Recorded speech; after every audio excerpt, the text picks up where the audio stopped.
Hey everybody, it's me, Chris Herman, here for another episode of On Deck. Today, our guest is Amy Reinen. Amy is our new media director. I'm really glad to have her here as a part of the crew. She's got a ton of experience in media and retail automotive. She's super cool, and she brings a lot of experience to the table here at the agency, and I wanted to get her on the podcast right away so we could, talk and dig into her media knowledge and her approach, just for a fun conversation, but also for our clients and anybody watching to learn more about the newest member of our crew. So without further ado, here we go. I bring you Amy Reinen.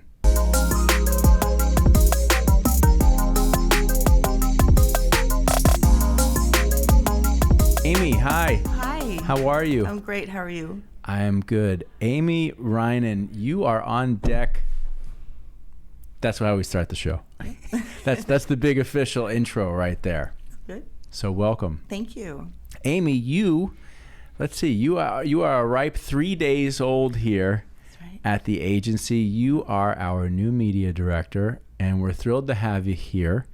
And so I thought, well, shit, why not? Let's just put you right on the spot here and bring you in on the show, and that way we can have a nice conversation. And also, we'll put this out, and this gives our clients and anybody wanting to know a little bit more about you a very quick way to do so. So, here we go. Great. You feeling good? Yeah, I'm good. All right, good. I thought that I would start off, not really particularly interview style, but we've had a number of conversations thus far, and you are originally from Windsor, Canada, which for those who don't know is just over the border from Detroit. Right. And you have had a very successful career in advertising and media. So what I guess my first question would be, and really it's not a lot of questions, but a conversation starter, if you will. What was it that drew you into the field of advertising at that point in your life? I sort of stumbled into it, if you will. Here, pull the mic a little bit closer to you. Yeah, there you go. When I was in high school, it was the early 80s, and there was a big economic crash. And I thought my career path was actually going to be in law. But I don't come from a family of wealth, and I knew that I would have to, really work my way through and et cetera. And at that point, there were lawyers in Canada who were out of work. It was big news back then. Mm-hmm. So I thought, well, I have to be practical here. And for me to go through another 4 or 5 years of school and then not get a job, right, that's going to be a problem for me. So a friend of the family worked for, now this is an automotive town, Champion Spark Plugs. Okay, yeah, I remember. And he was the advertising person. And we went to visit him one day at work, and I was mesmerized. They had like a little agency, maybe 4 or 5 people, but there were cameras and everything. Uh-huh. And the college near my house had a big advertising program. It was really well known in Canada. And they had an opening. I mean, it was a week before school. The courses normally has a waiting list of 30 people every year. Mm-hmm. And at the last minute, I applied, and they had, my GPA kind of brought me up to the top of the list. They had someone not show up, and there I was. So literally within like a period of weeks, like you go meet this family friend, you see what he's doing, you're like, yeah. Wow, this looks great. Oh, there's an opening. Oh, I'm in. Exactly. Wow. So after I finished that degree, I moved to the big city of Toronto. Okay. Which is like somebody, here moving to New York, sure. For advertising. Yeah. So I also worked at Foster Advertising, which was my first foray into automotive, because I worked on exclusively back then Pontiac, Buick, GMC. And then I went to school at night to get my master's at the University of Toronto. Really? Right. What's it like living in Toronto? Is living in a Canadian city any different than living in like a northern United States, U.S. city? Yeah, there's subtle differences. I mean, Right. It's it's a big city, Right. and all the amenities and the traffic and everything. But Canadians are a little different. It's subtle, but they are a little nicer, I think. Yeah. Yeah, I do. I think they're a little more, compassionate, I guess, Okay. for one another. But don't get me wrong. I mean, it's still a big city, and it's still yeah. hustling, and people are, Right. trying to make it through their day. But of course, it was freezing cold and snow everywhere all the time, for half the year. But yeah, so I did that for, I guess, almost 3 years. And then I got a call from J. Walter Thompson in Detroit. The big leagues, right? The big leagues were calling. They reached out to you. Well, yeah, I had a friend who worked there. Okay. So they called and said, "Hey, we need a media assistant." So, but by the way, I'm a U.S. citizen. I was born in New York. Oh, okay. But my mother was Canadian, and she wanted to move back to Canada when I was about 4. Gotcha. Okay. So, I have dual citizenship. And a New Yorker to boot. Right. Once again, you circle back to New York. Yeah, exactly. You'll do well here. Yeah. So anyway, that's how I ended up in the USA working. So I did that. I worked as a media assistant, moved up to buyer, and then I went to an agency that did McDonald's for a little bit, and then I went to Campbell Ewald, which is the big Chevrolet shop. Okay. At the time, they had the account for 75 years. Wow. Yeah. So then the media group sort of consolidated with McCann Erickson, and they became this entity called LCI, Local Communications Inc., and it was the buying arm of all of GM. Okay. So when that happened, the agencies had promised General Motors that Florida was such an important market that they would open up an office in Florida. So they came to me and said, "Amy, will you move to Florida and open up an office?" And that's how I arrived in Florida. Right. Yeah. So first, now was this like the first journey south really for you? Oh yeah, definitely. Having always lived in the north. So what was your, like when you come down to Florida for the first time, what's the adjustment like for you getting here? Well, it's almost like you're coming to almost a fantasy land almost, because the sky is so blue and the white clouds are so puffy, and really palm trees. I hadn't really seen a palm tree before in real life. Right. And just on TV and movies, and I've always been enthralled with palm trees. The first thing I did when I moved into my house is plant 4 of them, and I have another 12 in the back. But yeah, I mean, it's like you keep waiting for winter to come, but it doesn't. For those first couple years, you're waiting for winter to come. But after that, you're acclimated, and you actually feel the seasons here. Mm-hmm.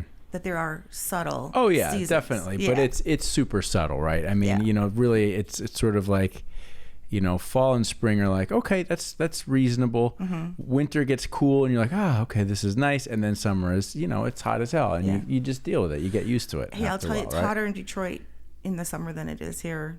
Really? Absolutely, because different feel. Yeah, well, they have something called the lake effect. It's surrounded by the Great Lakes, mm-hmm. huge bodies of water. The humidity is stifling. Here, at least, we have a bit of a breeze, right? We're not far from the ocean. But in Detroit, when I lived there, it was not unusual to go to 99, 100, 102 mm-hmm. in the summer. We rarely go over 97, 98. Right. Yeah. So. I'm curious. We as an agency have, and I've been doing this retail automotive advertising and marketing for almost 25 years, and as we've discussed, I started my career at Zimmerman. And, Zimmerman was and still is a, media buying powerhouse type of shop. And so, I just remember, coming up as an account executive and, learning about media and how important it was, particularly at that time, because it was all traditional. Like there was so you really, as an AE, you had to know about media because you were talking to your clients about it a lot. And, there was a specific breed of, and I would, it's not that there weren't men in the media department there, mm-hmm. there were, but not a lot, right? And my experience as an agency owner has been that every one of our media directors has been female as well. And most of them have been of a particular generation and have a particular style and skill set, right? It's like Tom and I were joking about this the other day, and I've said this before. You guys are like, you're like it's like a certain breed, right? I'm not trying to date you or anything, but like there is a generation of women who have come up in the media business.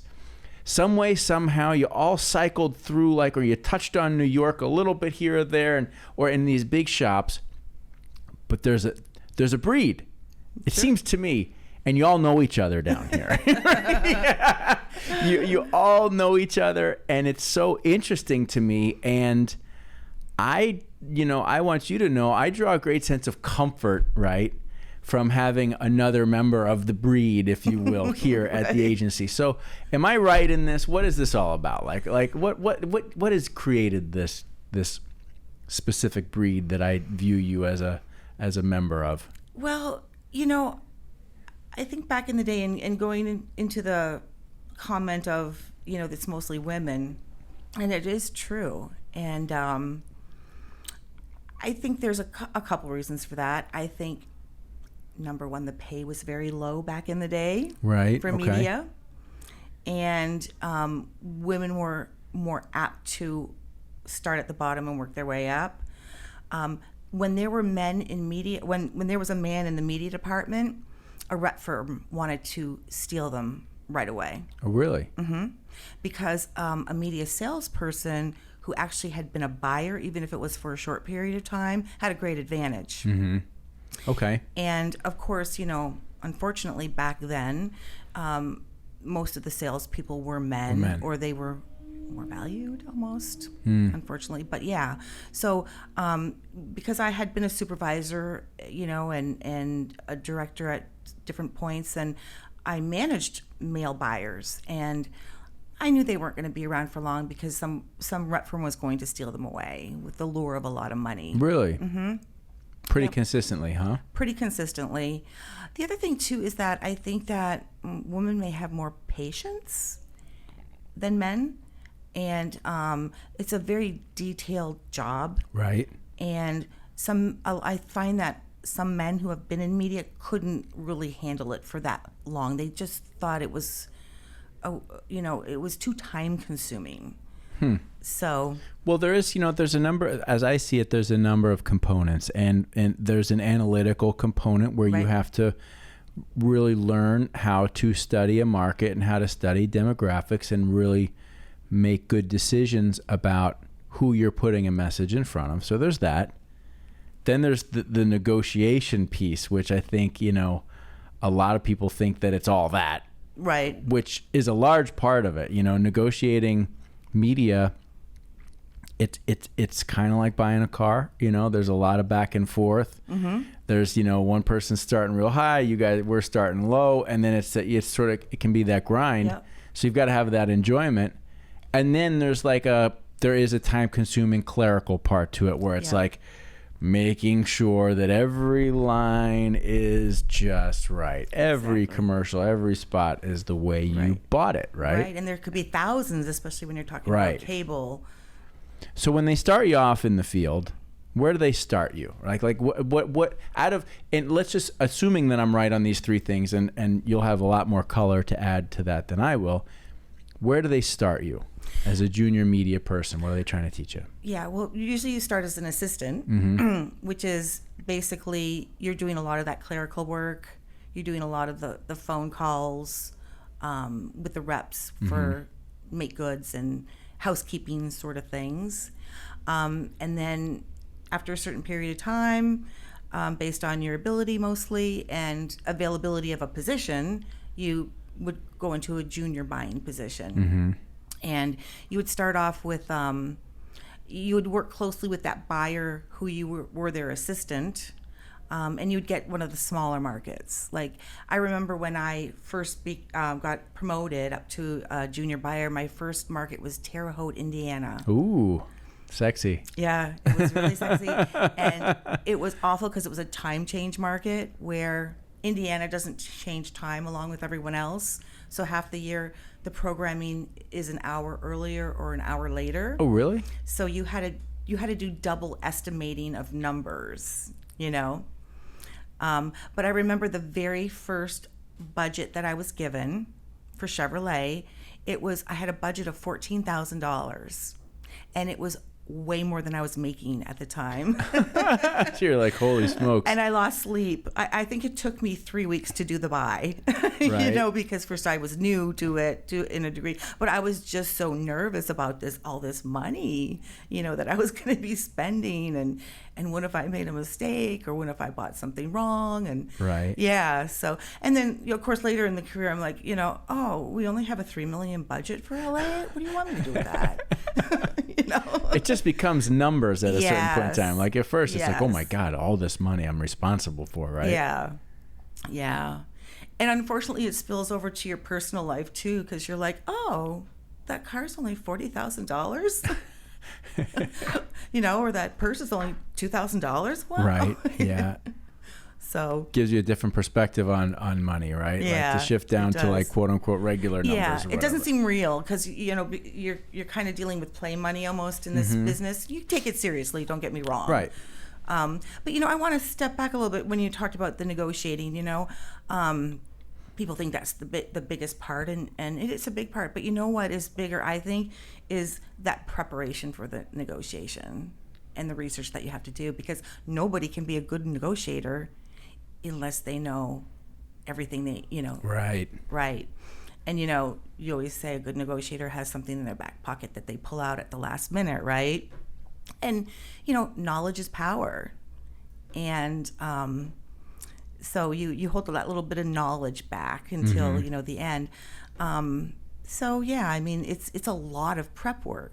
And as you get to you work with your markets and you work with certain reps and you get to know them and their style and they know you. Yes, it does get easier. Right. Right. Well, because you have a history, you have a relationship, and and I would imagine to a degree, there's the element of one person or the other person trying to bullshit the other person sort of starts to go away, because you're like, listen, you're not going to push that crap on me. We're past that at this point in time, right? Exactly. So let's get down to the real deal. Yeah, and I think to me that's one of the most challenging parts of the job is trying to decipher everybody selling you something and trying to drill it down to the truth. Mm-hmm. Because salespeople want to sell their product, and sometimes they don't mention something that maybe is important that could really change your mind, Right. Things like that.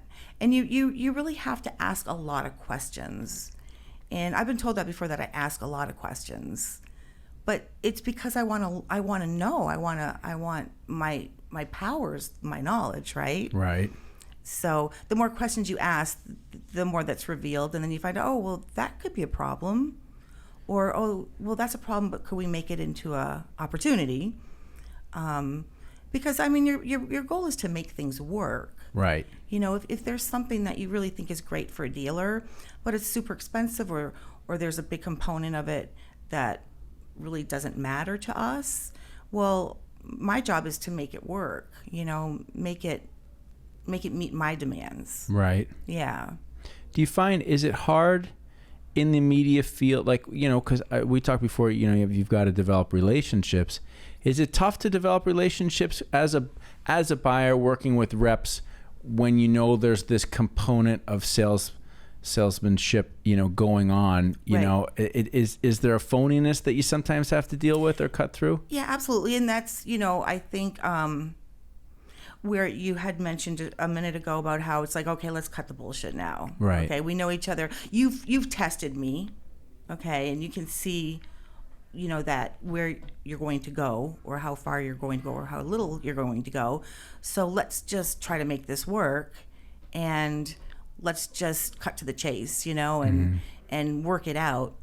And I've had, I have some reps that have been lifelong friends, and I've had reps that we kind of butted heads at the beginning and then became very good friends. Right. Those are usually the best ones, I always find. Yes. Yes. The ones that you struggle with at first, and then you work through your stuff, and then you're tight. Right. And I've supervised and managed many buyers over the years, and I used to think, wow, like if they never have a little bit of a tussle sometimes, because they would come into me and say, hey, I had this rep and I've got this situation and she or he wants to do this and I think that, and and we work it out and give them some advice on how to make it work. But if someone never comes in and is just and reps say, oh my God, I just love that person, she's just so wonderful, I think, wow, is she just taking what is given to her, right, and saying, oh yes, this is great, I'm going to have my dealer look at it and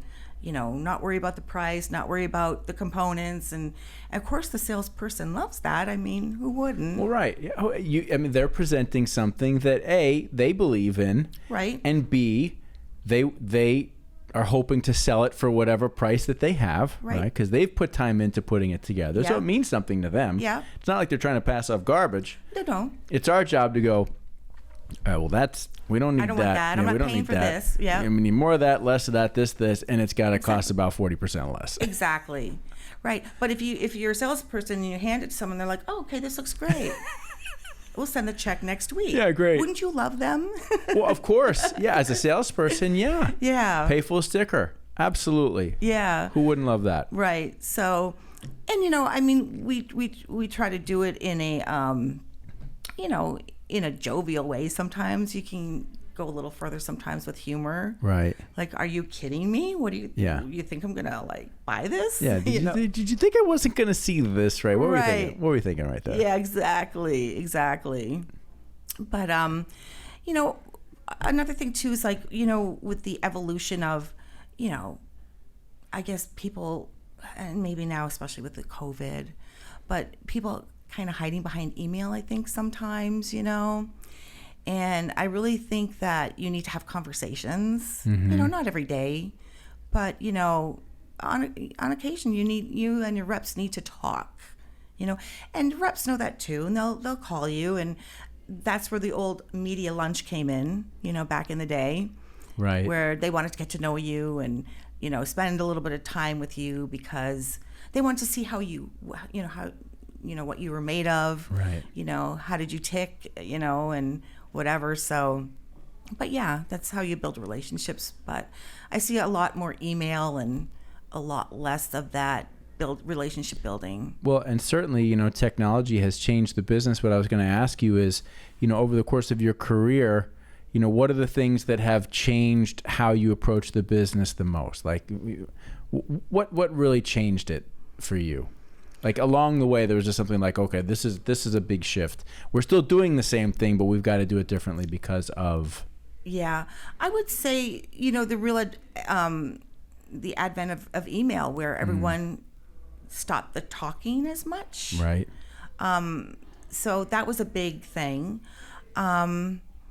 Did it make it more difficult to get your job done because you weren't having those conversations? Yes and no.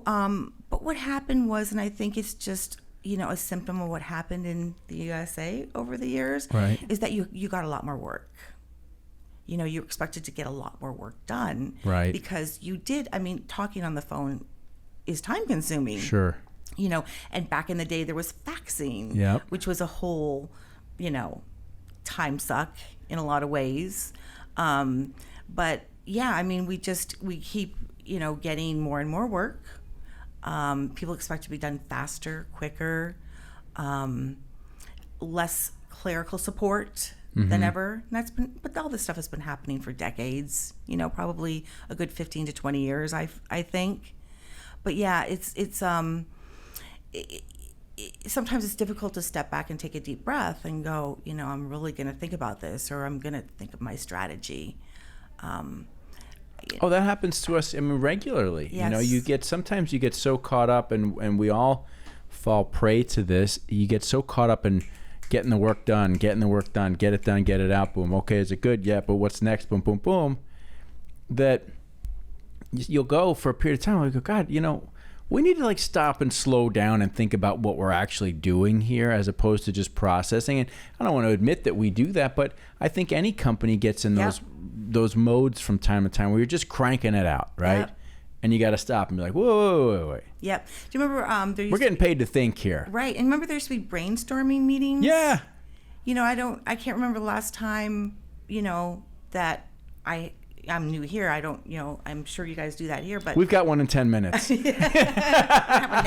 Yeah. But, you know, I mean, I remember being in brainstorming meetings, and I was lucky enough to be included because a lot of times that's a creative function. Mm-hmm. But, you know, sometimes media people would be invited in. It's like, hey, the more the merrier, right?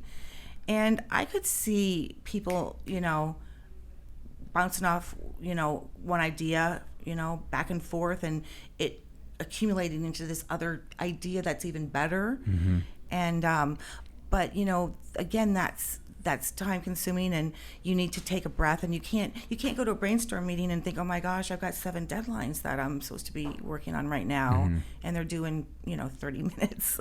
I'm exaggerating, but yeah, you know, and some of it is experience, you know, get things done quicker, you know, obviously with experience. It's in every, you know, industry.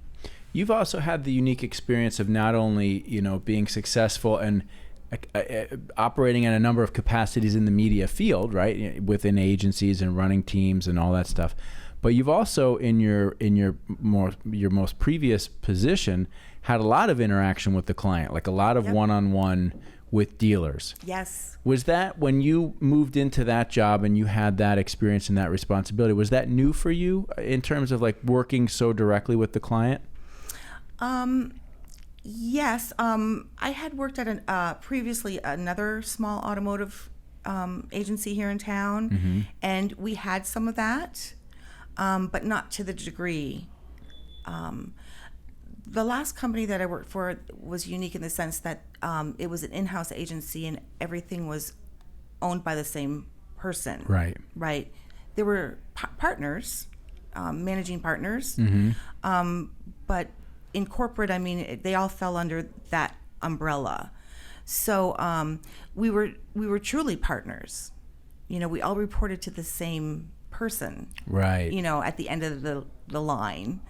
And their success was our success, and vice versa. And that's not that it's different really at any agency, because yeah, but no, in this case, being that agency and dealer have the same boss, yep. for lack of better terminology. Right. Yeah, you're on the same team. Yep, absolutely. Doesn't mean that we aren't on the same team with our clients, but we're not both reporting to the same person. Right. And you know that technically. Right, and that the line coming down from that person is worried about everything, not just the advertising.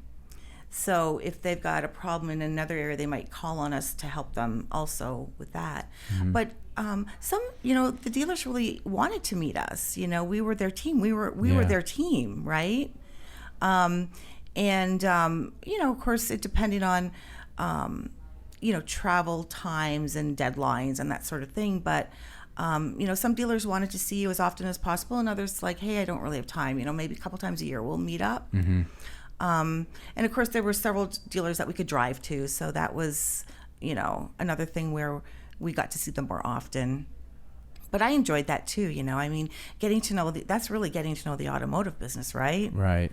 And seeing the challenges that they have and the stress, and you know, we would sit in a dealership we'd go to different dealerships, but for days on end, we'd go to dealerships and literally sit there the whole day. We'd be meeting on and off with the dealer, sometimes the service manager, sometimes, you know, an F&I person for different reasons. But we would actually be sitting in the dealership and watching customers come and go and seeing how things operated. Right. And, you know, get to know sometimes some of the salespeople. It's so important, you know. I mean, I'm sure it's true of any business. Right.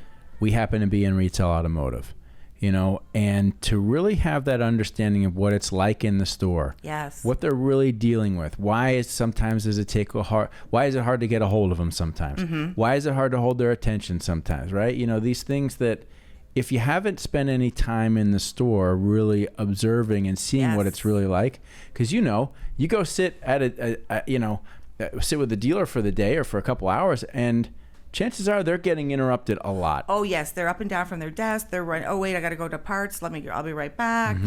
You know, and then they come back and tell you, you know, what happened in parts, why they needed to go there. A lot of times, you know, it's like, hey, I had this problem and this happened, and it's all very interesting, and it's things that you don't know about if you don't go there, right? Right. And yeah, I mean, they have a very difficult job, as we all know, very stressful. And, you know, once in a while we'd come up with something, well, okay, you had that problem there, but maybe there's something we can do to help, you know, expedite that somehow. Even if it, you know, another report that we give you. Right. Or something. A lot of times, you know, we would see a certain demographic coming in and out of the dealership that we weren't addressing full on. You know, most of the dealers are astute as to who comes into their dealership, but sometimes it's like, hey, I'm noticing a lot of moms with kids, little kids coming in, you know.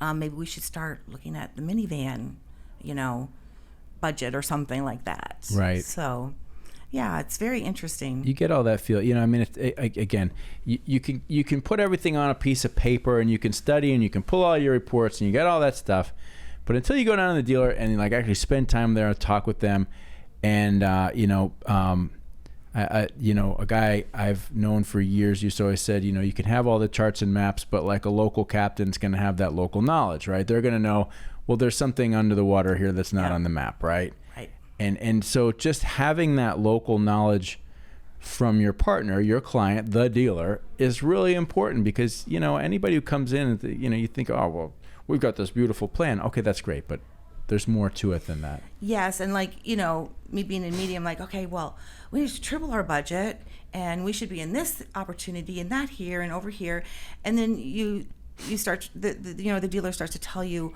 what's really important to him and the constraints he has with his own budget, right, and why it has to be that way. And, you know, maybe there's a corporate edict or something with the manufacturer or the floor plan and all these things, right? And then you're like, okay, I get it. All right, let's pare this down. And, you know, we're salesmen too, in a way. Yeah. Yeah.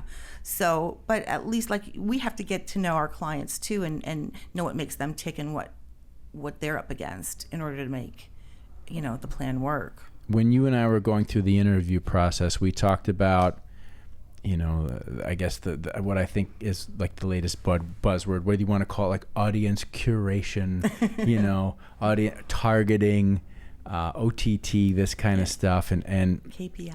Yeah, and I've been giving that a lot more thought since we had the conversation, because you had some interesting answers, which was basically like, yeah, it's great, but right, like there's so much more to this puzzle, and I think it's funny now how the buzz, we've watched whatever the thing is go from one thing to the other, right? Like when it was traditional, you know, it was like for car dealers, like most dealers, if you had them on a really aggressive radio station with some newspaper ads, probably doing okay. Yeah. You know, TV was like, whoa, you know, yeah, but you got there.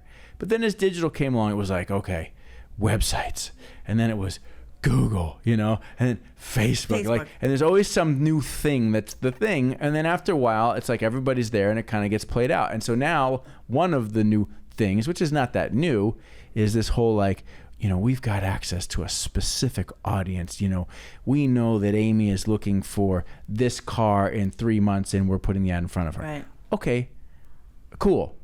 But we've been doing that for like 30 years, right? In different ways with different information. But it's not like 10 years ago, you know, you just bought a TV station because you're like, well, I like that station. They're good. I like that program. yeah, seems like a good show. Right. It was the same thing. You're basically, we're looking at what you had as options to get in front of people. You had all types of reports that told you these people fall into these categories. Like this is not new. Yep. Right. It's being sold as like it's some amazing new thing. Exactly. And technology helps, but at the end of the day, it's still the same thing. Yes. Am I wrong? I mean, you're absolutely right, Chris. And you know, okay, so I've been around the block for a while. I mean, when I started buying media, cable didn't exist. Right. Okay. So I've seen 35 years of new and shiny things happening. Right. Okay. And again, being a media buyer, you have to be a skeptic. Okay. You can't be mesmerized by this shiny new thing. Right. You have to research. You have to get to the nitty gritty. You have to find out what really makes this work and what is true about it. Okay. I like that. Yeah. You need to find the truth. What's true? And, I guess because, and again, you talked about like that genre of media buyers. And, when I was a media assistant, I was the shyest person you could ever meet. When my buyer wanted me to call a rep and tell them no about a make good, I was terrified. I wouldn't do it for 2 days. And she'd keep saying, did you call him? And I'm like, well, yeah, his assistant, he's going to call me back. And I'd make up these little white lies. I was afraid to call him and tell him this bad news, Right. Afraid of the conflict. Right. But the longer you buy, it almost becomes a pride thing. It's like, well, wait a minute, they're kind of trying to pull the wool over my eyes. And, that's not good for my client. I need to make sure that I'm getting what's best for him. But it also is a personal thing too. It's like, do you really think I'm going to fall for that? Mm-hmm. Or, hey, like you said, what about this little part over here that you're kind of ignoring, but it's got a big price tag and the package price. So you become a skeptic. And I'm not saying that you become a optimistic skeptic. Right. Right? Good statement. Yeah. Yeah. But you have to say, okay, like, let's stop this bells and whistles and putting all these flashing lights in front of my eyes. Let's go through this and Right. figure out what's going to work. And, I find when there's this new media, there's huge amount of hype. I mean, every media outlet's talking about it. They have conventions, every third day and, around the country, and these buzzwords come up and everyone's all excited. Well, like you said, what's new about this? Mm-hmm. We've been figuring out audiences for 30 years and yes, our tools have gotten better. Yeah. Right. But we talked a little bit about how even now, as sharp as the tools are now with digital, they're not perfect. Nothing's perfect. Right. Right. But we talked about, I gave you an example of when I go to book a hotel room online, and I pretty much know, which hotel I want or what type and what have you. And I book it. But for 2 weeks, I'm still getting hotel ads served to me, Like, that ship sailed Right. 2 weeks ago. Yeah. And yes, I was in the market and I was a hot commodity. Right. But it was a very short window. Right. And so, yeah, there's problems with every medium, if you give or take. But I remember back in the day when Facebook was going around saying, you must move all of your money into video. We have these, 96%, viewing rate and whatever. I'm like, what? How is that possible? 96%? And everyone's jumping on the bandwagon and what have you. And we had to move all of our money, Facebook money, into video and what have you. And then, what was it, 6 months later, Facebook is, oh, we're sorry, we made a mistake. We transposed that success rate. And I'm like, yeah, no kidding. Right. But you couldn't convince anyone. Oh, I love, all the OTT providers, they and the ones that I know well enough, I'm like, you got to just stop saying that, right? They're like, we had a 97% completion rate. It's non-skippable. Right. The only way it's not getting completed is if somebody turns off their screen, or if they're on a website, they go to a different website. Like, it's not their choice. Right. To watch 97% of the video. So just stop saying that. It makes you look dumb. It's not that your product is so good people can't take their eyes off of it, right? Yeah, see, you'd be a good media buyer, That's Chris. the kind of crap that you're just like, stop. Just stop with that, right? Like, you've got something good, it's cool, but don't oversell a bunch of nonsense that everybody can see through, because you discredit yourself in the process of doing that. You make yourself look like you're passing off some BS. Exactly. Right? Be honest about what you got. Like you said, I like that. Find the truth in what it is, okay? And let's deal from there. Right. Every operator of a store, that's where they want to operate from. Right. Is this BS? Is this real? Yeah, that's how you become successful, right? Right. But I know an old. It's not that old. Recently, I've seen that presentation again. But the cable companies, what they do is they give you this presentation and they tell you that really you should be putting all your money in cable because cable's the top station in the market, and they'll take. The ABC affiliate, and they'll do a bar graph, right? A vertical bar graph. And, oh, yeah, here's ABC's audience, and here's NBC, and here's CBS, and here's cable. Well, that's 40 stations. Okay, so why don't we separate each one of them? Okay, and you're way down, Right, yeah, nobody's watching 40 stations. Right. Right. And you don't add them up and say you should put your money in cable. No, how about we take Fox News and put it up against. Sure. Because that's a network. Right. ABC's a network. CBS is a network. Cable is a medium. Right. And it'd be like, really, that's what makes, sometimes media buyers can be a little cranky sometimes.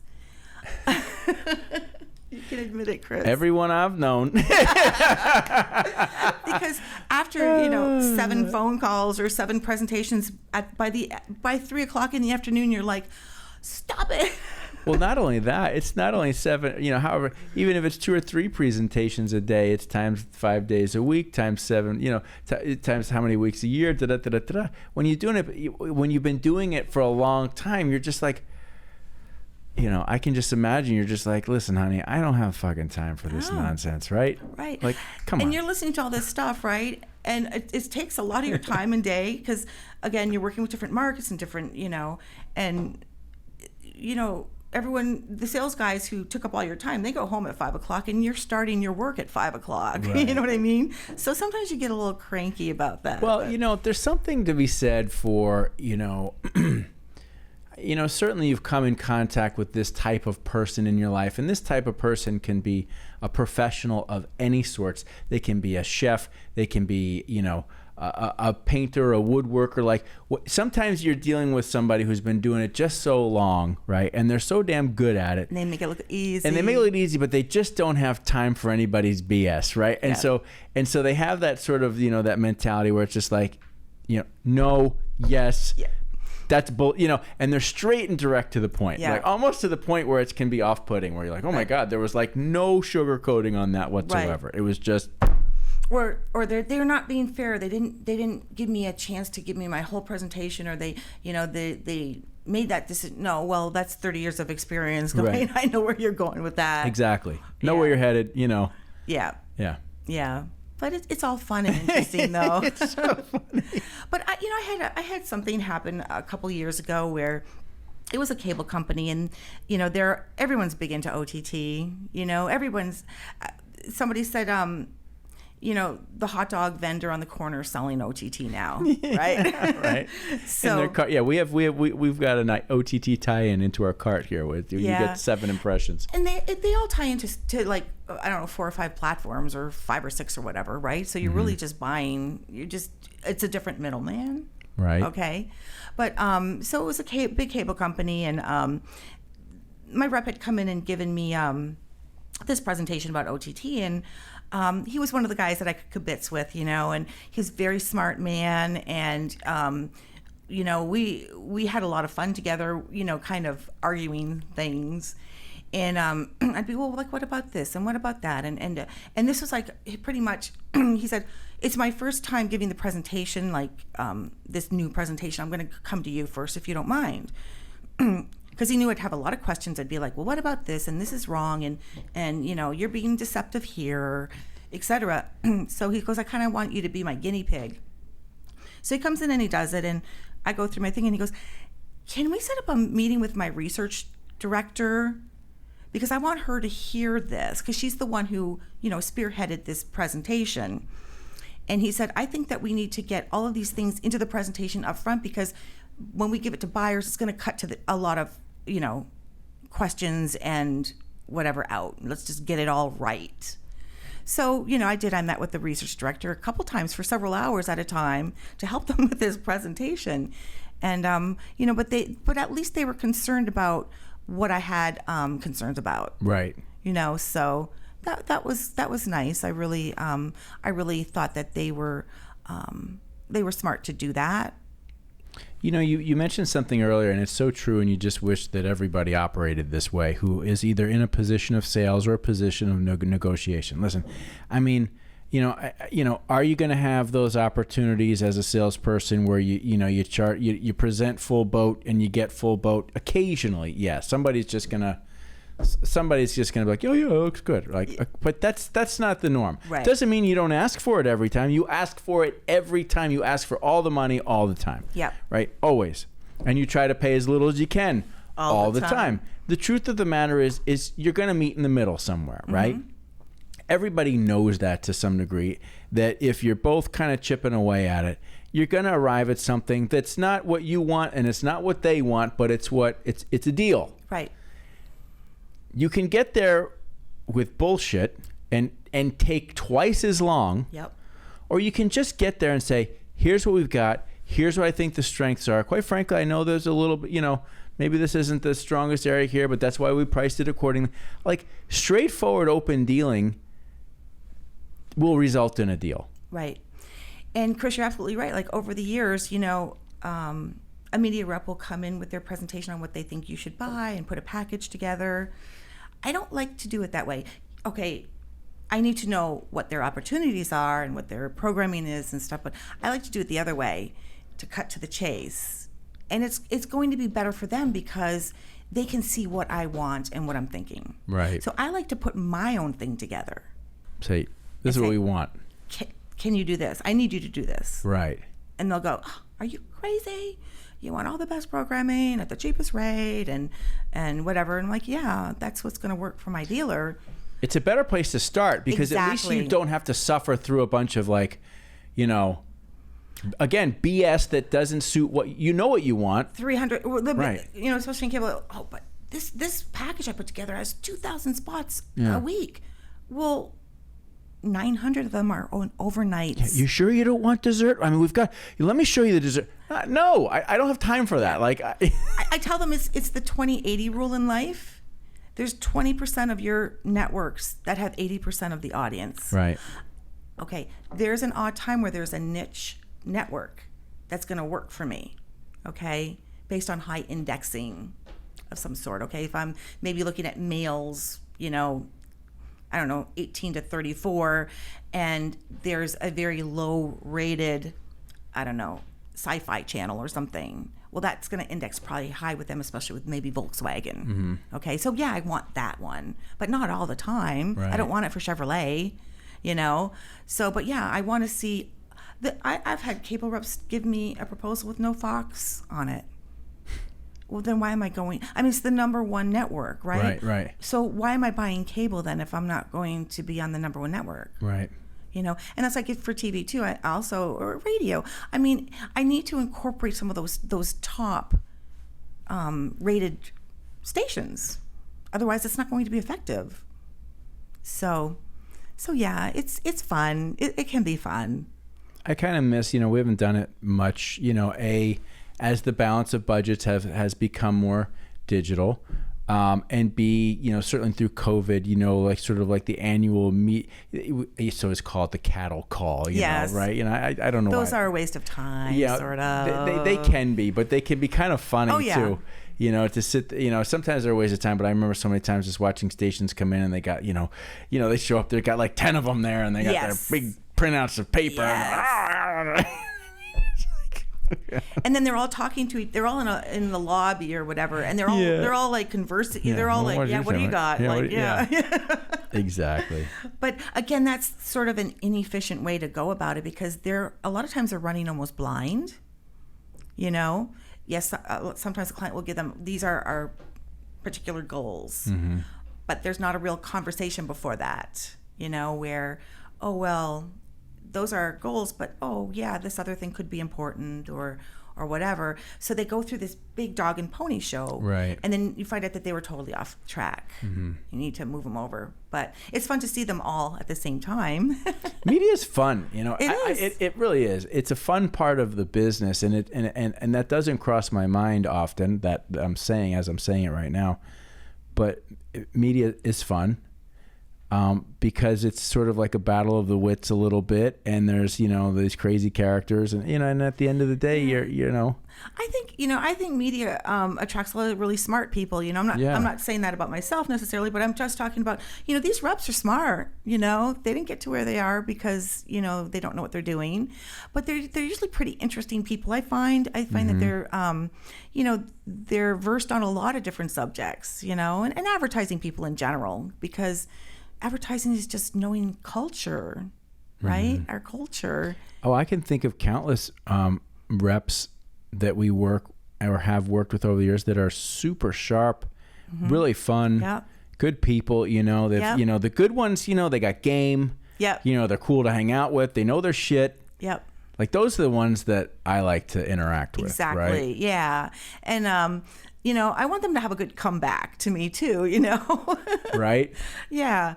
So, I don't want them to walk away scared or something, you know, but, I was talking to Lori Nicholas, one of your previous people, and I hadn't seen her in, I don't know, at least 15 years. Isn't that horrible? Oh my God, yeah. Yeah, and we were talking about, and I know I've never worked with Lori, but I knew her from media parties. Right. Back in the day.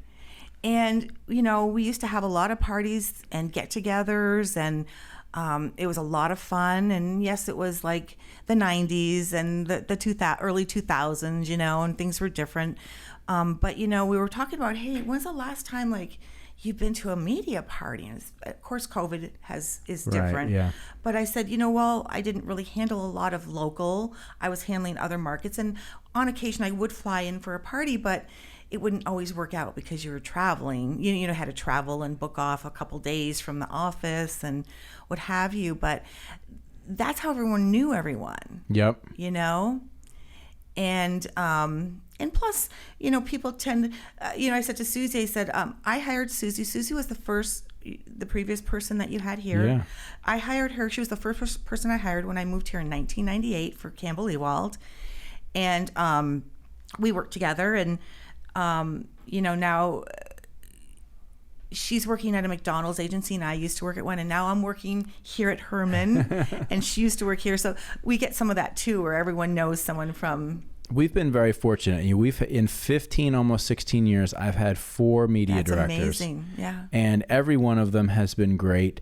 Every one of them, you know, slightly different in their style, but definitely all reasonably cut from the same cloth, which I enjoy. You know, Lori's done a great job and did a great job for us for so many years.